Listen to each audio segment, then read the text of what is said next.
Bueno, bienvenidos a la Universidad de Conciencia, Sabiduría, Flor de Lis.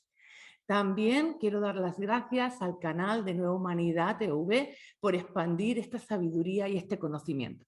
Hoy tenemos con nosotros a Antonio Piñero, catedrático en Filología Griega, además de que ha estudiado en profundidad tanto los textos canónicos como los textos apócrifos.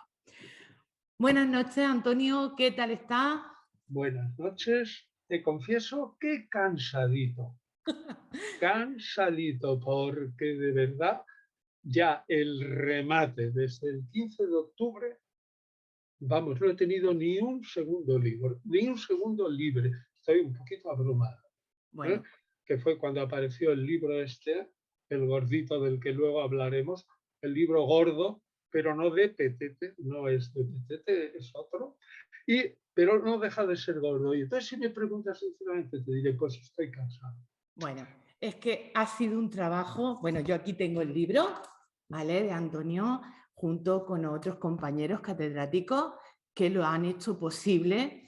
Es una traducción del Nuevo Testamento auténtica, ¿vale? No hay ningún componente religioso, sino es de las escrituras a la traducción, sin pasar por nada. Pero sí Y comentado por luego, ello, que es luego maravilloso. la explicación es lo importante, maravilla, porque mira, yo creo que ya lo he dicho, la traducción es verdad que es importante, pero como resulta que en pleno siglo XX y XXI el texto griego básico, si queremos ser serios, es el mismo en todos los traductores, el mismo, salvo que repitas una traducción de otro texto, como por ejemplo la antigua de Reina Valera, que es una maravilla del castellano, pero tenía un texto distinto.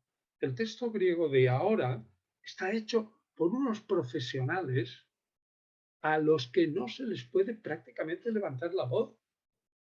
Si es que no son ni ateos, ni no ateos, ni religiosos, son simplemente profesionales del análisis de texto, de manuscritos, de papiros y de toda esa cosa. Y esa gente, dentro de la Universidad de Münster, serán por lo menos 100 personas. Fíjate lo que te digo, aunque no todas estén trabajando a la vez, pero hay 100 personas o más imbricadas, de tal manera que ¿quién somos nosotros? Por mucho que hayamos estudiado, que nos podemos oponer al resultado de un instituto que se dedica a establecer precisamente el texto griego del Nuevo Testamento, tal como lo podemos hacer retrotraer al momento, digamos, en que a ese momento en el cual nos lo permiten los manuscritos que tenemos. Digamos, es un trabajón tremendo. Y lo que decía, entonces, traducir, pues salvo que tú cojas Reina Valera, en líneas generales tienes que saber que los traductores ahora son profesionales, normalmente, salvo un loco que ande por ahí. Y además se vigilan unos a otros y se copian. Es decir, que mejoran sus traducciones con lo que ha dicho otro. Es muy difícil que en una traducción, a pesar de que esta ciertamente está hecha exquisitamente sobre el griego, ¿no? Pues yo creo que a partir de unos años va a ser muy difícil que las traducciones cambien sustancialmente. En eso el pueblo cristiano puede estar tranquilo. Bueno, pero El sobre texto todo, griego es básico, lo importante también de este libro es los comentarios. Los claro. comentarios que ayudan al lector a comprender y a profundizar mucho más en los evangelios. ¿No es así? Eso tienes toda la razón y eso es lo que vale muchísimo y que, digamos, no es, digamos, la tarea de decir, bueno, esto me ha llevado 3 años. No es decir eso. Es toda la vida Sí. trabajando sobre esos textos. Es decir, la opinión final que tú, como autor, vamos a ser, te pones en mi pellejo, pones en este libro, o mis otros dos colegas, no es una opinión de ayer ni de antes de ayer, es una opinión de muchos años de trabajo que al final se cristalizan en frases entendibles y lo más comprimidas posibles, porque es que si no, fíjate, el libro ese, como te ataque un enemigo, basta que se lo tires a la cabeza y acabas con él, Sí, porque es pesa más verdad. de 1,5 kilos. O sea que este libro vale contra los enemigos, hace ¡fa! ¿No? Entonces imagínate si todavía seguimos comentando y añadimos el peso. La cosa está que hemos dicho todo lo más que se puede en lenguaje sencillo, lo más comprimidamente posible. Exacto. Yo lo Y recomiendo, de verdad, que yo estoy empezando a leerlo, me está gustando muchísimo, comprendiendo mucho más la escritura, que muchas veces pues nosotros mismos hacemos nuestra propia interpretación, algunas veces nos ponemos a leer la escritura y no entendemos muchas de las cosas, y poder ver la visión de estudiosos como ustedes, que son unos grandes estudiosos y unos grandes profesionales, que se han tirado toda la vida investigando tanto los textos apócrifos como los canónicos. Bueno, para mí es un regalazo del cielo tener esto conmigo.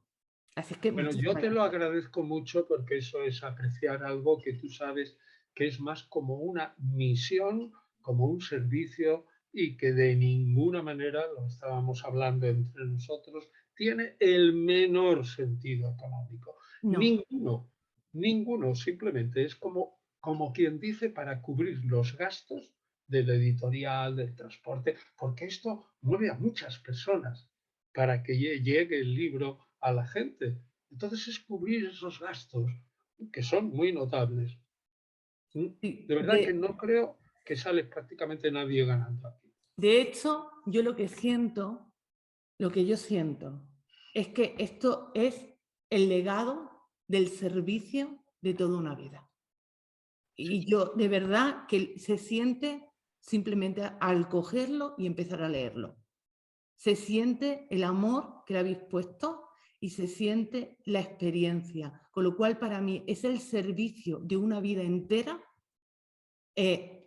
estudiando y profundizando en todos los evangelios. yo te agradezco mucho esa perspectiva. Sin embargo, es una obra, como toda obra humana, imperfecta. Bueno, Puede ser perfectible. De hecho, pues yo creo que podríamos hacer, ahora mismo es imposible, pero con el tiempo, ahora mismo lo digo porque los tres, cada uno tenemos nuestro trabajo pendiente, ¿no? Pero hay que arreglar algunas cosas para que quede todavía más sólido cuando el libro, digamos, se estabilice, ¿no? Y digamos, bueno, pues podemos, digamos, perdón, por decir este digamos es solamente una expresión de humildad, por no decir, lo afirmo de una manera absolutamente y rotunda, ¿no? Cuando tengamos un poquito más de estabilidad, podemos mejorar el producto. No te quepa la menor duda, ¿eh? Lo podemos mejorar. bueno, A lo mejor, lo perfecto es ser imperfecto, porque la humanidad es imperfecta, pero siempre claro que se pueden mejorar las cosas, pero yo le digo que mi punto de vista y mi sentir es que es una obra maestra y es un legado de muchos años de trabajo y de esfuerzo. bien, y yo te lo agradezco otra vez. Bueno, pues entonces, bueno, ya, y también agradecerte a ti porque tú hiciste una buena tarea en la preventa, en la suscripción, cuando la gente hubo de confiar, porque el libro no existía, hubo de confiar en los autores, y hubo de confiar en la editorial, hubo de confiar en todo y confió y pagó entero. Es decir, no es decir voy a comprarme un piso que pierdo la mitad si me estafan, no, no. Es que pagaron el 100% de lo que cuesta esto en este precio barato, ¿no? O sea, Sí, es súper económica la obra, es súper pues entonces, económica. pero tú tuviste tu parte muy importante porque lo expandiste y yo te lo agradezco también. O sea Bueno, que has contribuido a la expansión de la obra. Así que gracias. Y que quede en acta. pues muchas gracias a ti, Antonio, de verdad, porque para mí es mi servicio de vida expandir sabiduría y para mí esto es un libro de sabiduría, como todos los que ha escrito, porque todos son muy especiales. Incluso comulguemos más o comulguemos menos con una idea, pero todos nos aportan una gran sabiduría y nos hacen cuestionarnos muchas cosas. A mí eso me encanta, Antonio, cuestionarme todo en mi vida, dejármelo sentir en mi corazón e investigar. Me encanta investigar, me encanta cuando he leído su libro, porque esta noche estamos aquí para hablar del libro de Jesús y las mujeres, ¿vale? Me transportaba a aquella época. A mí me encanta cuando me pongo a leer o a profundizar en alguna sabiduría, irme al momento, a la época, cómo se vivía, cómo sentían, ¿no? Y por eso yo quería hacerle esta entrevista, para que de primera mano nos cuente un poquito cómo era el papel de la mujer en el siglo I. Pues brevemente, eso está en el libro y no vamos a repetirnos mucho, diremos solamente estas ideas esenciales, pero desgraciadamente, el papel de la mujer en el siglo I, no en el Israel, ¿no? Que podríamos venerar como fuente también de sabiduría, no, sino en el Mediterráneo oriental, en Grecia y en Roma, era un papel absolutamente secundario. Es totalmente cierto que algunas mujeres que destacaban porque brillaban de una manera, digamos, estrepitosa, pero el resto es lo que ha ocurrido hasta hace poco. La sociedad se dividía en lo público y lo privado.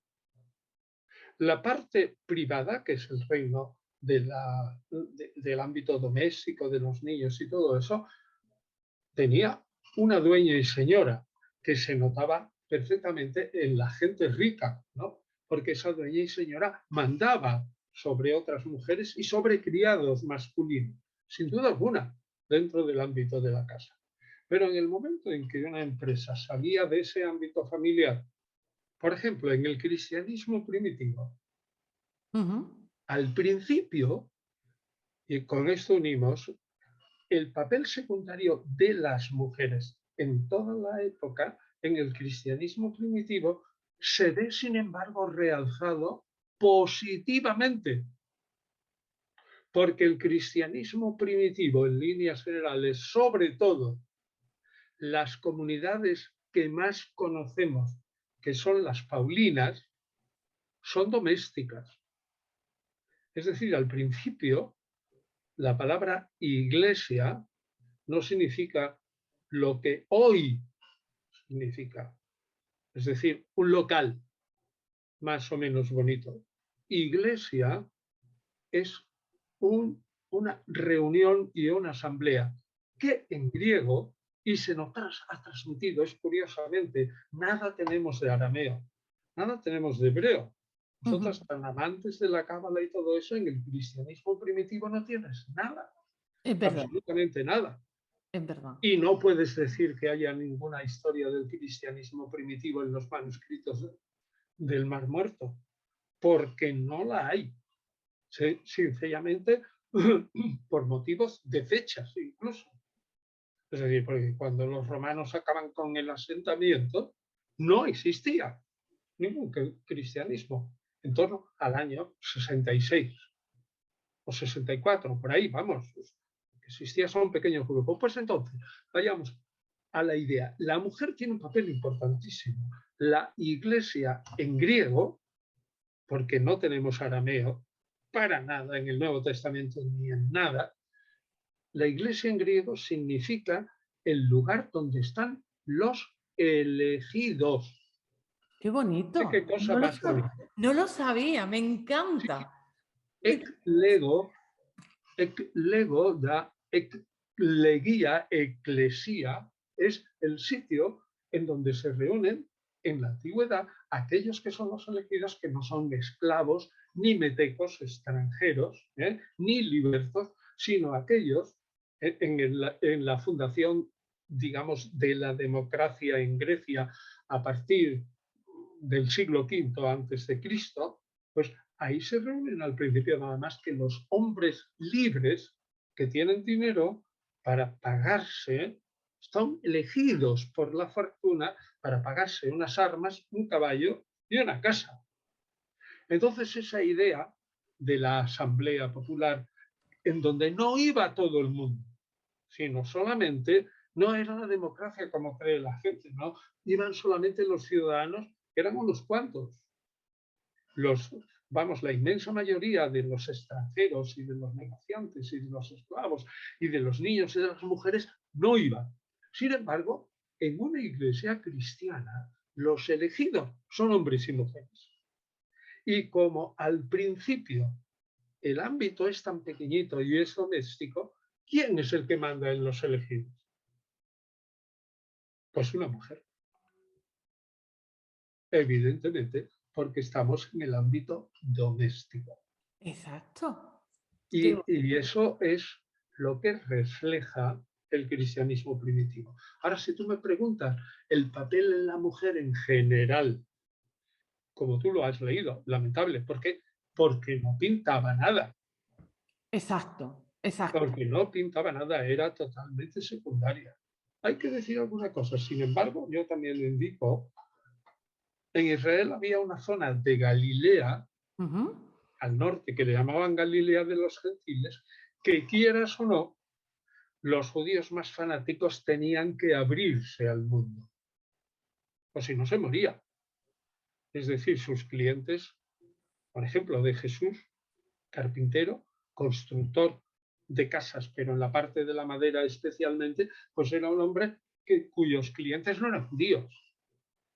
Tenía que saber hacer cuentas en griego y en latín, y tenía que estar en contacto con esa gente. Bueno, pues sí que sabemos de mujeres que eran taberneras, que llevaban hospederías o que cogían los productos y iban al mercado y los vendían. O sea, que Ujú. tenían tratos y llevaban el dinero. Eso en Galilea, en Judea menos. Es decir, que puede decirse que dentro de ese cuadro en que la mujer es secundaria, en Galilea había una cierta predominancia. Luego, desde luego, la mujer no tenía ningún derecho a la educación. Fíjate qué cosa más terrible. Ni siquiera que se le enseñara las letras, más que la tradición oral y, digamos, los principios religiosos que iban transmitiendo a sus hijos. No podían ir a la escuela. ¿Y Piensa en por, los talibanes ahora, ¿eh? ¿Y por qué cree que hacían eso? ¿Por qué, Antonio, no dejaban que la mujer fuera una mujer culta? No es que no lo dejaran, sino es que se necesitaba, la cultura era solamente cosa de ricos. Y Ujú. se necesitaba la fuerza, la mano de obra femenina para mantener el campo y la casa. Entonces no se podía permitir el lujo que una fuerza barata como era el de una mujer en casa estuviera estudiando y dejara otros campos en los que podía rendir aparentemente de un modo económico más brillante. Bueno, pero sí se podría haber enseñado dentro de la casa, ¿no? El Bueno, marido o el padre enseñarle a escribir, enseñarle la escritura. sin embargo, no consta, Vale. no consta. Y no consta tampoco, sino que en todo caso, la escritura y la alfabetización estaba reservada exclusivamente a los varones. Y ahora estamos hablando, como nuestro fin es María Magdalena y el cristianismo primitivo, estamos hablando de Roma. Es un mito también, pero un mito mito propaganda de Flavio Josefo, el decir que el 90% de los varones israelitas del siglo I sabían leer y escribir. Eso no es verdad. Hoy día, por otros testimonios, porque tenemos papiros y tenemos otra información, vemos que eso es un mito. Si solo el 10% de los varones eran alfabetos, totalmente. ¿Por qué? Porque también esos eran escribidores, son los escribas, ¿no? Y se dedicaban a los contratos, a leer y copiar las escrituras sagradas que en Israel tenían importancia. El resto de los varones eran analfabetos funcionales. Sí, así es. Y además es cierto, ¿no? Corrígeme si me equivoco, que en el siglo I tener un libro, un pergamino, un escrito, era como alguien muy rico, alguien muy culto, es decir, Un libro no es de como, pergamino no lo tenía casi nadie. exacto, que no es como Hojas de ahora. papiro sí, que las comprabas caras y tal, y que eran caras. Claro, pero Y que era valían. personas con poder adquisitivo. Tenían que tener poder adquisitivo, ¿no es así? Vale. Entonces, si los varones, ya decimos de esos, que eran analfabetos, digamos, o que eran analfabetos funcionales, fíjate el papel de las mujeres. No sabemos cómo enseñaban los maridos a las mujeres en casa. Desde luego, en el cristianismo primitivo se dice expresamente, tanto en Primera Timoteo como en ese pasaje falso de 1 Corintios 14, 33, 31, por ahí, que ese es un pasaje absolutamente falso, pero ahí sí se dice que las mujeres, si alguna duda, que le pregunten a sus maridos en casa. Ujú. Evidentemente, las mujeres tenían que preguntar algo, ¿no? Y que los maridos harían algo, ¿no? Pero vamos, no tenemos más que esos datos indirectos. Así que te digo que en el cristianismo primitivo la mujer tenía un papel infinitamente más importante del que podía tener otra cosa. Y la asamblea estaba regida en una casa por mujeres, sin duda alguna. Y Eso las sí, mujeres, y las mujeres que tenían un poder adquisitivo más alto, ellas tampoco podían. sí podían. Sí. Ah, Desde luego en Galilea, y eso sí que se ve que ellas se manejaban en los negocios y todo eso. Sí. Y poder adquisitivo alto debía de tener María Magdalena y debía de tener Juana y debía de tener Susana. Esas tres que aparecen en Lucas 8, 2, 3. Seguro. Y tenían una cierta autonomía. Y seguro, vamos, el Evangelio no lo dice, pero probablemente Juana, que era la mujer del ecónomo de uno, tenía varios, de Herodes Antipas, igual se tuvo que pelear con su marido para seguir a Jesús. O sea, eso no lo dice el texto, pero no era tan fácil. Que María Magdalena no se llame María de un nombre masculino detrás, sino María de un pueblo, eso quiere decir que esa mujer luego era soltera o viuda y que era probablemente empresaria. ujú.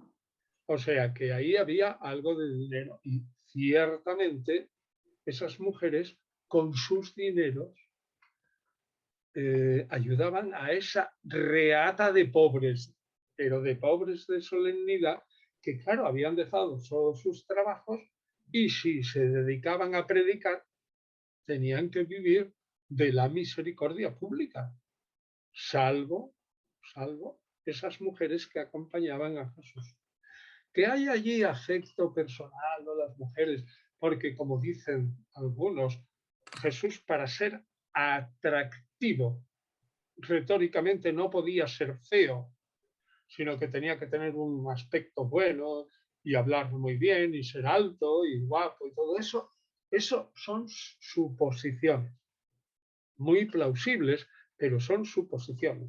Lo único que sabemos es eso. Es lo que te he dicho. La posición de la mujer en el siglo I en Israel era horrible. Ni tenía derecho al divorcio. Eso sí, sí que llevaba consigo una dote y si era despedida podía recuperar esa dote. Porque, claro, se quedaba en la calle, ¿no? Eso sí, pero no podía pedir el divorcio. Y allí había que pedirlo. El divorcio no es como ahora. Ahora tú vas Ahora, mujer, tú vas al juez y le dices, yo me quiero divorciar. Y sabes perfectamente que no tienes que dar razón ninguna y que el juez te tiene que dar el divorcio, aunque se oponga tu marido. Eso es absolutamente impensable.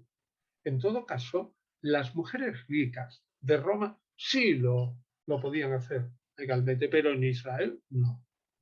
Bueno, entonces, la situación era lamentable en sí. Que hubiera algunas gentes en Galilea que tenían dinero y, como se ve, eran capaces de regentar, como digo, pues una posada, hospedería o cantina o algo así, ¿no? Y que fueran al mercado, cierto. No tenemos, por ejemplo, ninguna mujer que fuera presidenta de una sinagoga, ¿Es cierto? Ujú. ni tampoco tenemos ningún caso de una mujer que fuera secretaria, el Hatzán, ¿eh?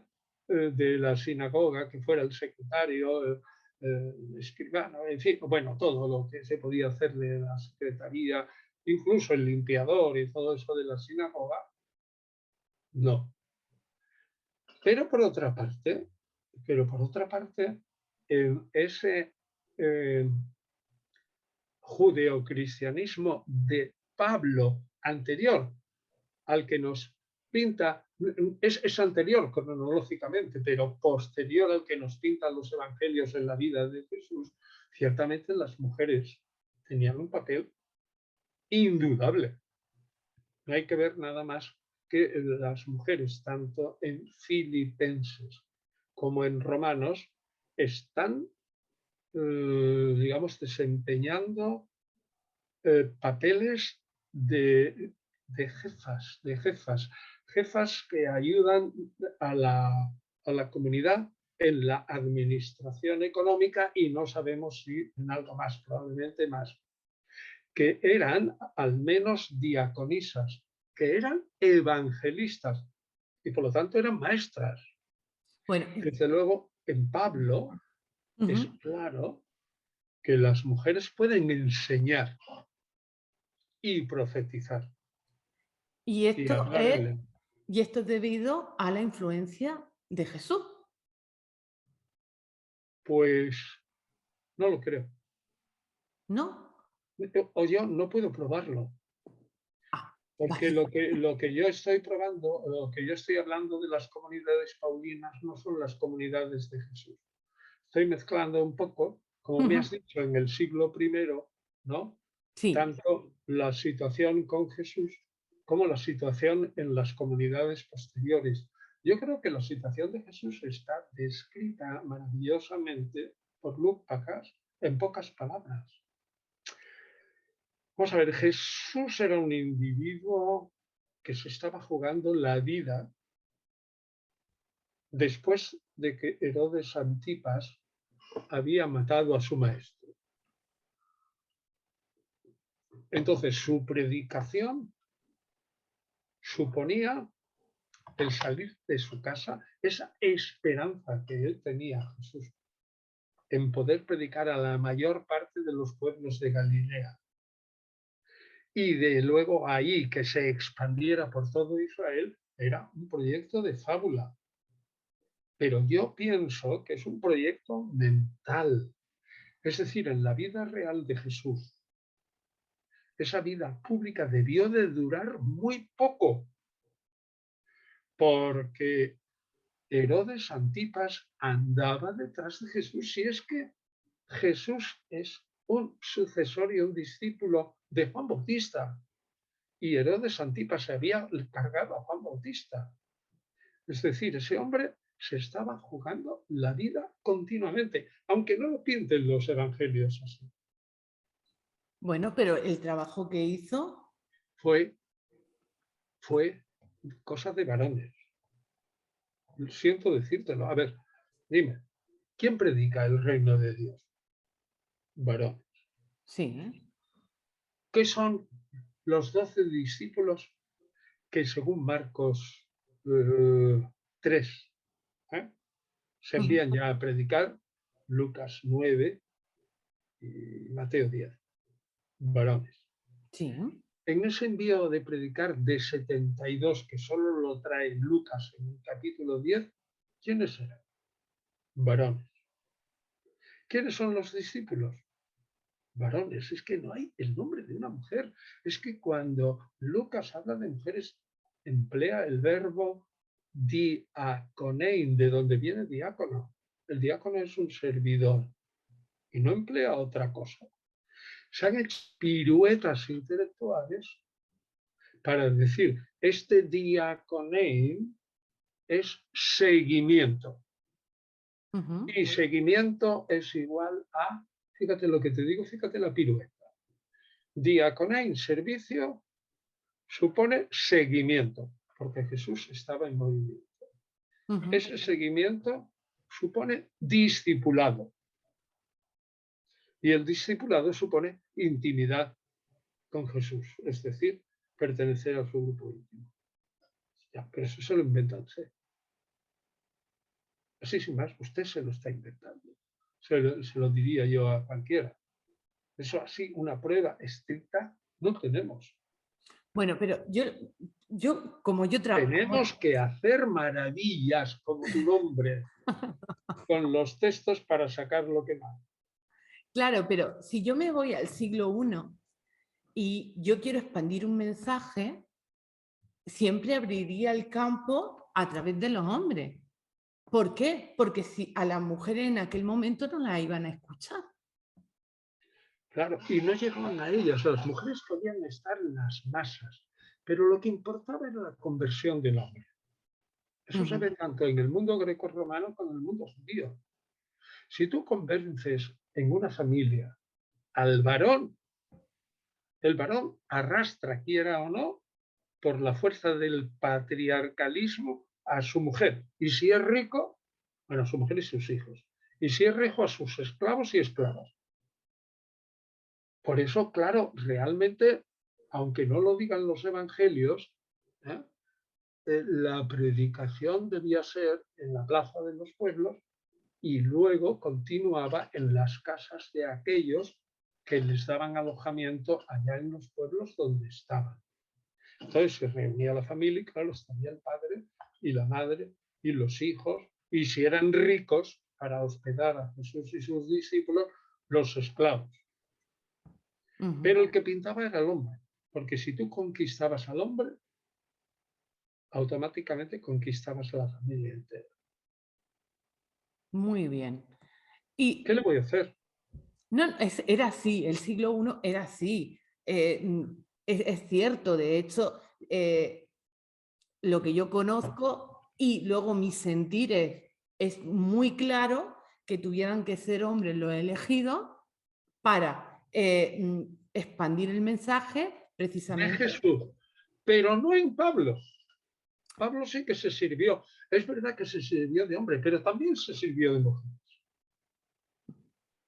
Así. Como el matrimonio ese famoso de Áquila y Priscila o Prisca. Era un matrimonio y por lo tanto actuaban unos y otros. Es distinto, pues, y no confundamos que al principio lo estamos confundiendo, lo que es la misión de Jesús y lo que es la misión de Pablo sobre todo, porque la misión judeocristiana no la conocemos.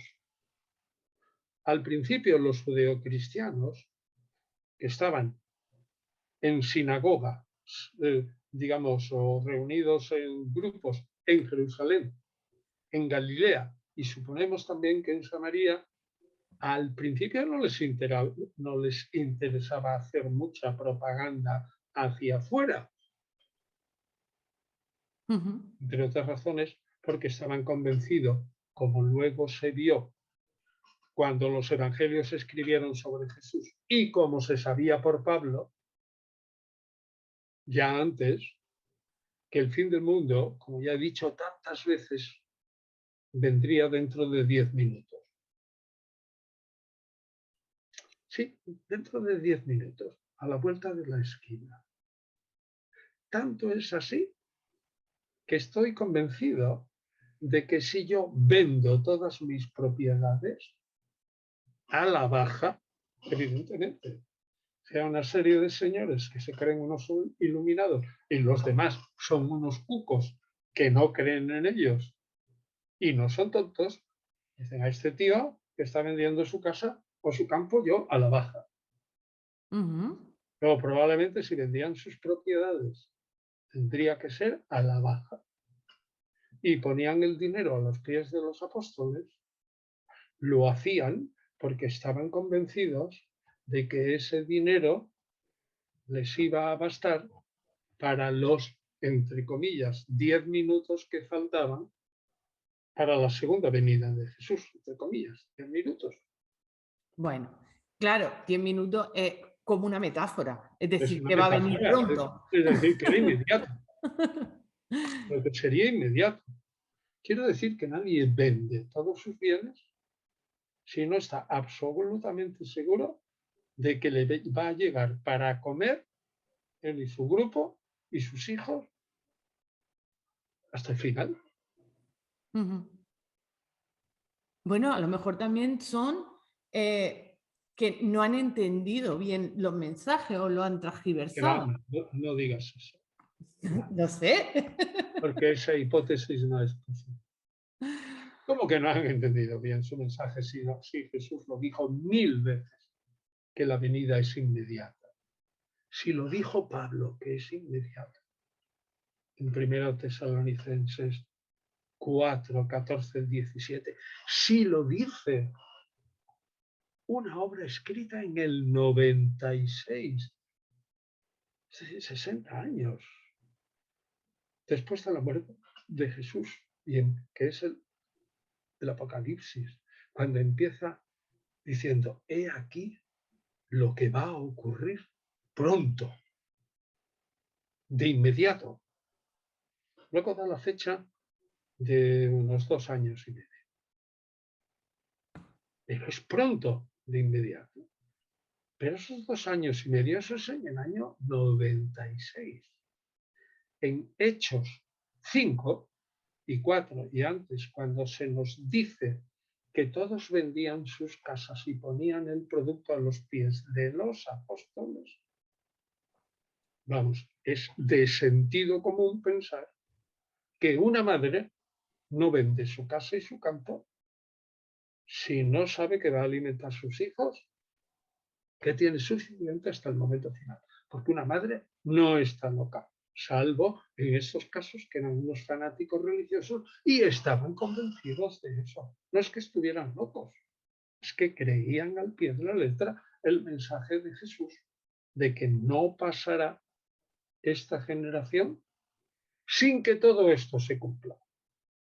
Y el mensaje de Jesús que dice, y no beberé de esta copa hasta que beba el vino nuevo en el reino que viene, es decir, inmediatamente. Eso está en el capítulo 14 de Marcos, 14, 20, por ahí. Es decir, el panorama es un poco distinto al que piensa la gente, ¿no? Pero insisto que una cosa es la comunidad primitiva y el mensaje de Jesús y otra cosa es la iglesia, Bueno, donde las mujeres están muchísimo mejor. ¿y por qué Y, cree que están mejor en el mensaje paulino? porque lo dicen sus cartas. Ujú.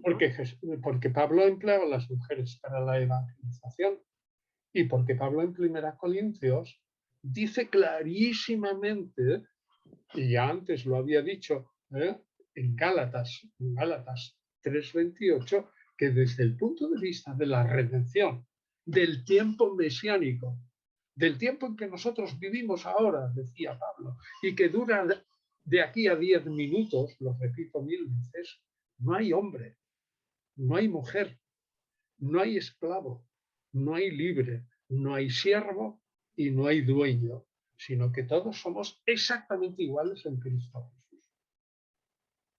Ojo, no iguales sociológicamente. A Pablo le interesa, somos iguales en cuanto a la salvación.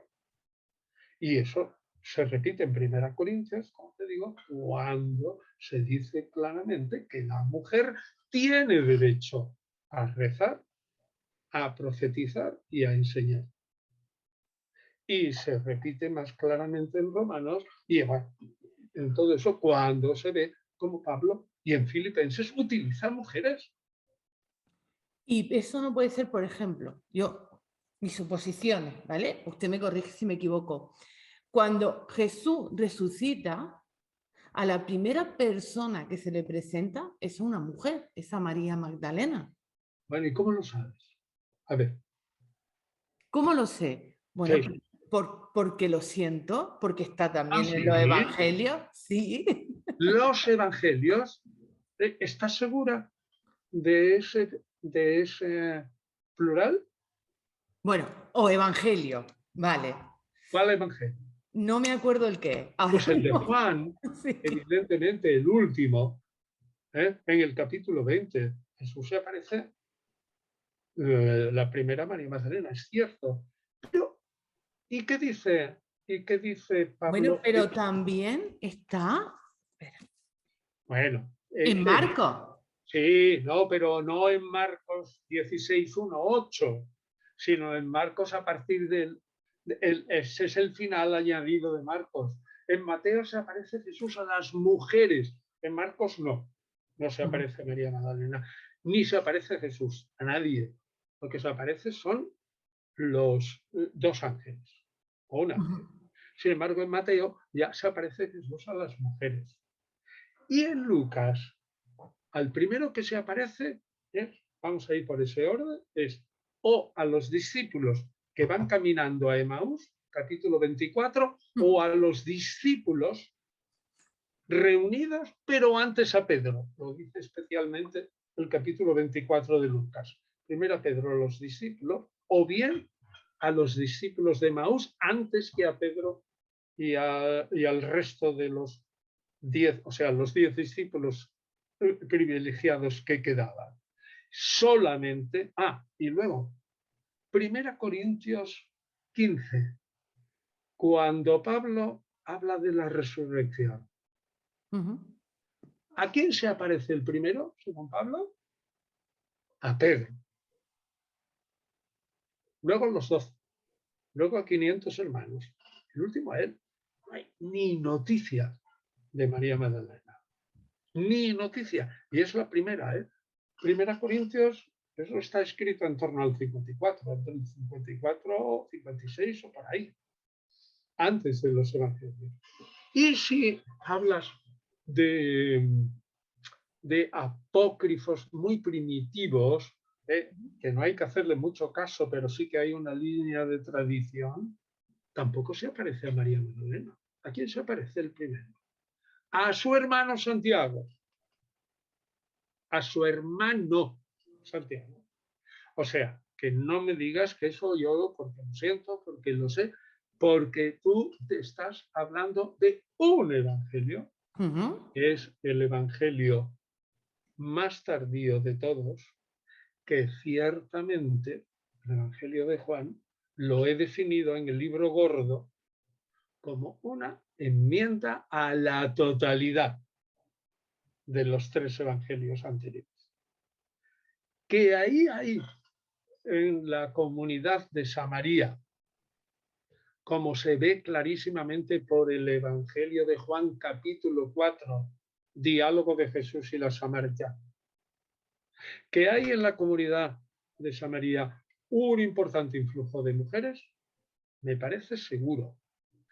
Que esa comunidad se traslada probablemente, como dice Gonzalo Fontana, probablemente da ese supuesto en el libro gordo, cuando habla del Evangelio de Juan, que se traslada después a Éfeso, es muy probable. Que allí en Éfeso hay una tradición sobre María Magdalena y las mujeres y todo eso, unida a esa corriente mística, gnóstica incipiente que se percibe en el Evangelio, el cuarto Evangelio, me parece evidente. Pero eso es una corriente dentro del cristianismo que algunos dicen, claro, es una corriente, pero ¿por qué? Porque el cristianismo era machista, porque era patriarcalista. Y claro, esa verdad absoluta que se apareció primero a María Magdalena es contradicha por Pablo, porque Pablo era un machista. Mentira, Pablo no era un machista. Es absolutamente mentira. Y eso lo rebato yo en mi libro sobre Pablo.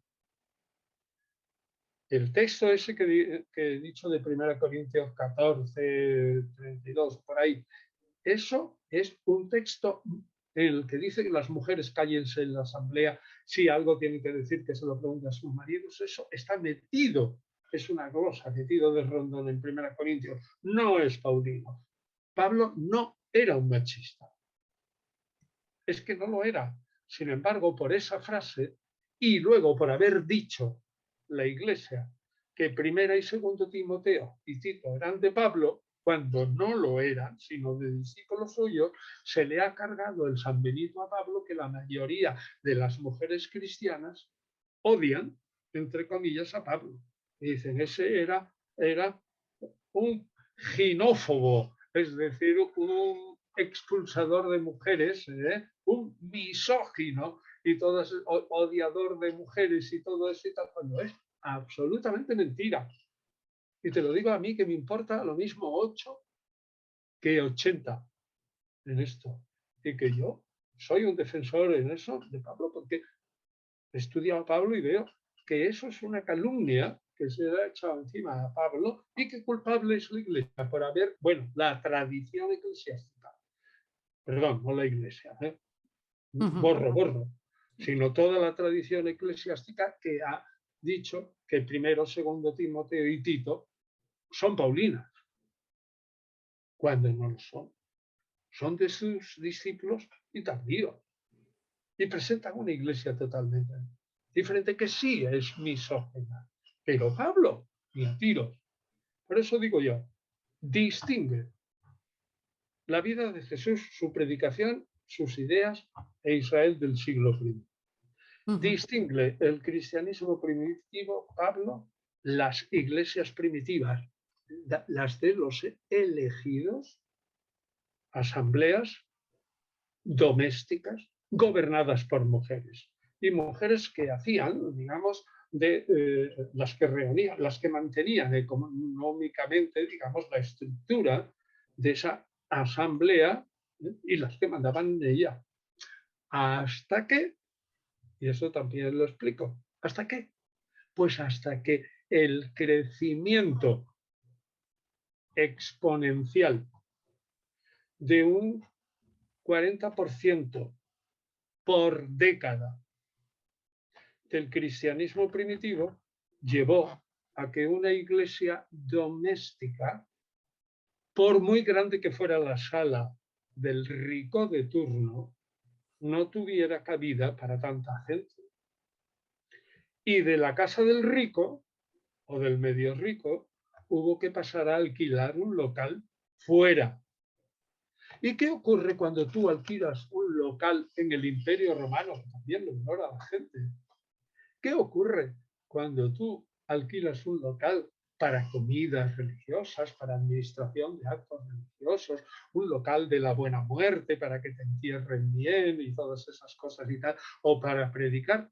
Pues que caes dentro de la Lex Julia de Collegis, la ley Julia de los colegios. Un colegium es aquel sitio donde, un colegio, es aquel sitio donde se reúne la gente. Caes dentro de la Lex Julia de Collegis e inmediatamente eres una institución pública sujeta a impuestos y a vigilancia de las autoridades. Por tanto, en ese momento, la iglesia de los elegidos, doméstica, mandada por mujeres, por el crecimiento del 40% por década de la población y al alquilar locales pasa automáticamente del ámbito privado al ámbito público y pasa inmediatamente del mando de las mujeres, sin más, al mando de los varones, sin conspiración patriarcalista ninguna. Vale, lo entiendo. Qué Lo bien siento mucho. explicado, Antonio, qué bien explicado. Ahora también me doy cuenta que tengo que seguir profundizando mucho y cuestionándome muchas cosas. Así es que es genial. Para mí, seguro que para todos los que nos están escuchando, todo esto nos está removiendo, ¿vale? Porque a mí me remueve cuando hablo con usted, claro, me cuenta la historia, me cuesta todo el estudio profundo que ha hecho y a mí también me hace cuestionarme. Pero yo también, yo soy muy de sentir. Yo leo todo y me lo voy dejando sentir. Y voy preguntándome por qué, para qué. Pero eso es, la mayoría de los varones no tenemos esa cualidad. Te Sí. lo aseguro que no la tenemos. Es una pérdida increíble de sentimiento afectivo. Y te digo yo una cosa. La mayoría de los varones no han caído en la cuenta que la maternidad es un superpoder. Sí, ya le digo que tengo 4 hijos. Es un superpoder. Y que lo que siente una madre jamás llegará un varón a sentirlo. Es cierto. Eso es evidentísimo. Entonces, como es evidentísimo, digo yo, ese mundo tuyo, madre de 4 hijos, tú has ejercido 4 veces un superpoder. Sí. Es que es un superpoder. Traer a un ser humano aquí es un superpoder. Pero que lo digo 1000 veces, es un superpoder del que no caemos en la cuenta los varones. Y entonces resulta que cada mujer tiene una profundidad afectiva que espontáneamente tú dices, sí, sí, yo conozco, pero yo lo siento. Mira, un varón no nos andamos con esas cosas, sino que nos quedamos a un nivel más superficial. Y eso es lo que nos pasa a los filólogos, y nos quedamos simplemente en esto, explicar bien las cosas, pero sin sentir nada. Simplemente lo explicamos. Pues me da pena porque os perdéis algo muy grande. Muy bien, yo lo admito, lo admito. Tenemos otras cosas, los varones, Exacto.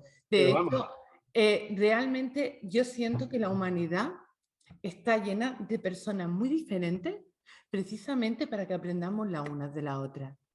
Y que todo el mundo tiene su valía. No hay nadie por encima ni nadie por debajo de nadie, sino que todos nos complementamos. De todo el mundo podemos aprender.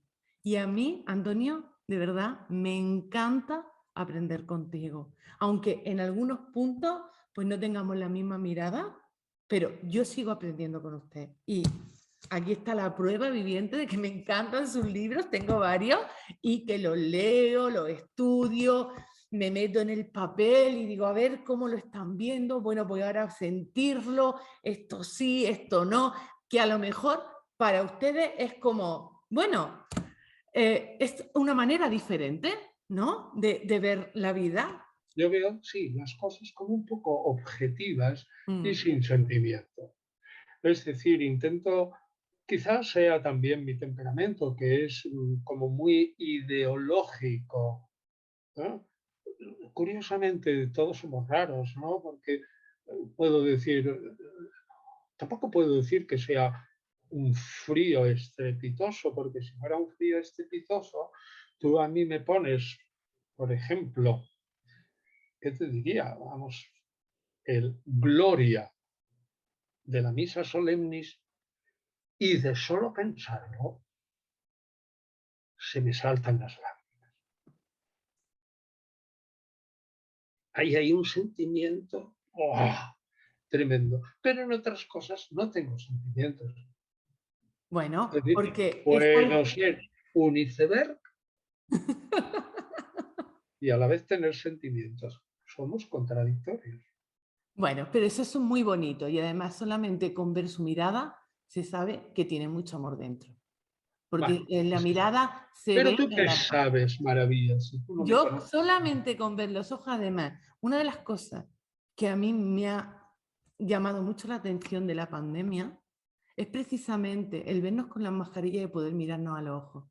Y cuando ves a las personas y las miras a los ojos, saben cómo se sienten. Incluso se puede ver, sin verle el rostro, cuando sonríen, cuando están tristes, lo que les pasa, si están enfadados. Se ve solamente en los ojos. O a lo mejor es que como soy madre, yo puedo verlo, pero yo lo veo. Además, es automático, incluso cuando voy al supermercado. Bueno, bien, has admitido. Bueno, Antonio, sé que es un poquito tarde, sé que tienes que descansar, pero espero Oye, ¿y cómo pronto. me ves a mí con los ojos? ¿No me ves cansadito?